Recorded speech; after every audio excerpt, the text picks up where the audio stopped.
이번은 네 번째 그 이미지를 보고 답안을 한번 좀 찾아보죠. 이거 같은 경우는 지금 전신주가 있고 따로 이 고소작업대죠. 이 고소작업대 고소차를 이용해서 한 명은 전신주까지 위에 올라가서 지금 작업을 하는 영상 그 이미지고, 한 명은 작업자가 또 밑에서 이제 그렇게 신호하고 이렇게 봐주고 있는 그런 모습인 것 같아요. 이제 문제는 어떻게 나오냐면은, 이 문제 같은 경우는 이렇게 작업을 하다가 위에 상부에서 작업하시는 그 작업자가 그 감전사고로 당하는 그런 모습을 보여주고 있는 건데, 이게 보통 전기 작업을 할 때는 우리가 정전 작업도 있고 활선 작업이 있는데, 정전 작업 같은 경우는 전기를 끊고 하는 작업이죠.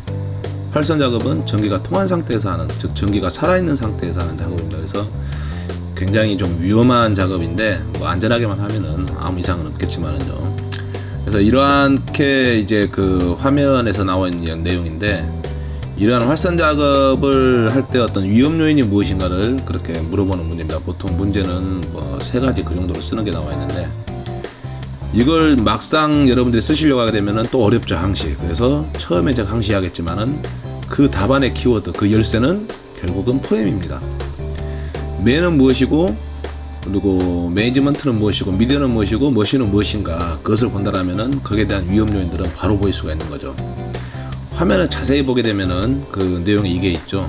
일단은 전신주에 너무 가까이 있기 때문에 크레인 붐대가 말 그대로 그 전신주에 좀 붙을 수 있는 그런 상황이 있죠. 그래서 크레인 붐대가 만약에 그 전신주 전선에 그렇게 같이 접촉이 된다라면은 굉장히 위험하죠.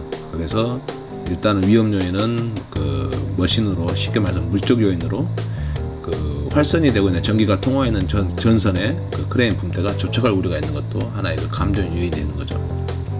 밑에는 그 작업자가 있는데, 그 작업자 같은 경우가 좀 제대로 좀 신호를 한다라면은 좀 큰 문제가 안 될 수도 있는데, 그건 어떤 그 인적인 요인에서 위아래 어떤 정보 전달이 제대로 안 될 수가 있는 거죠. 그래서 그 운전하시는 분과 작업하시는 분, 그리고 신호하시는 분들이 좀 제대로 신호가 제대로 이루어진다라면은 아무래도 사고는 좀 줄일 수가 있겠죠.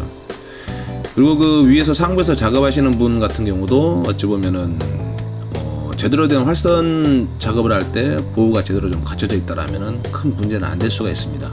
어찌 보면 이러한 사고 같은 경우는 여러 가지 있는데, 일단은 맨부터 찾아본다라면은 인적인 요인 같은 경우는 위아래 어떤 상호 신호적인 연결 체계죠. 그리고 물적인 요인 같은 경우는 전신주에 전기가 통화해 있는 그 전선에 그 붐대가 접촉해서 사고 날 수 있는 우려가 있는 거고, 또 그 다른 어떤 미디어적인 요소도 찾을 수가 있죠. 그 고소작업대가 꼭 저 위치에 있어야 되는가, 좀 더 안전한 장소에 구성되어 있다면 괜찮은 건데, 그것도 하나의 뭐 미디어적인 요인으로도 찾을 수가 있는 하나의 방법입니다. 관리적인 요인 같은 경우 여기에 크게 뭐 역할은 없지만은, 그 보호장구 미착용 같은 경우도 인적인 요인이죠.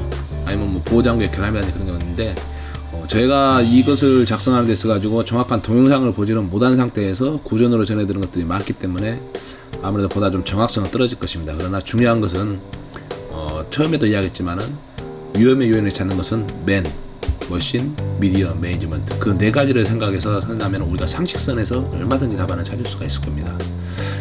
한번 여러분들도 한번 연습을 해서 좀 더 그 많은 답안을 찾을 수 있는 그런 방안을 찾으면 좋은데, 우리가 상상하는 것 그게 답입니다. 다만 소설을 쓰지 않는 방법은 구체적인 내용으로 어떠한 위험 요인이 있는가, 즉 다시 말씀드리지만은 맨, 머신, 미디어, 매니지먼트로 답안을 찾게 되시면 바로 답을 찾을 수가 있을 것입니다.